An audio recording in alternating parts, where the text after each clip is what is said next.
We're going to take a moment now to go down to the Marshall Space Flight Center in Huntsville, Alabama, where Lori Meggs is standing by. Lori, let's talk about the new study that's on Space Station that's looking at cardiovascular health on the astronauts. It's called CardioOx for short, and it's looking at the space-related cardiovascular disease risk to long-duration astronauts. Steve Platts is the principal investigator at the Johnson Space Center, and he tells us more about this study. The short title is CardioOx, and that stands for cardiovascular oxidative stress. And we're looking at how spaceflight may induce oxidative stress and inflammation in astronauts.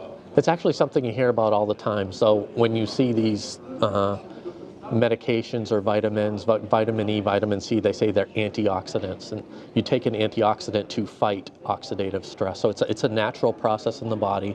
Every time you burn ATP for your cells to do anything, you produce these free radicals, and your body also produces things that fight them. And you get this balance between the two, and that's when everything is okay. When you get into stressful situations or have other issues, they get out of balance, and that's when it can become a problem.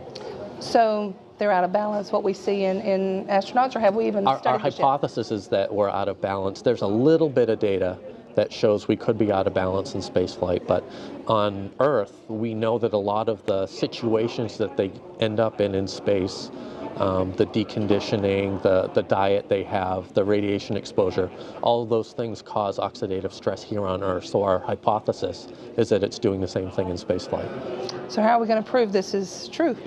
Well, we have 12 astronauts that we're going to study, and we're taking blood samples and urine samples, and at the same time we're looking at how the blood vessels respond. So we're getting a measure of structure and function, and we can compare the biomarkers that we're getting that show us what degree of inflammation and oxidative stress we have and what the functional consequence of that is.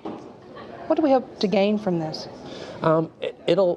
It'll be helpful for the crew, but it's also potentially helpful here on Earth. So there are all these different hypotheses about oxidative stress and inflammation and how they can lead to coronary artery disease. And that's one of our major research gaps here at NASA is, does spaceflight induce any kind of cardiovascular issues long term, not just while the crew are in flight, but when they return, are we putting them at additional risk for a heart attack or something else? And this study will help us to see if we have any potential preclinical issues.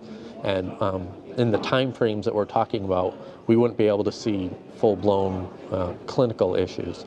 But the measures that we're using can predict future potential for atherosclerosis. 3 astronauts are active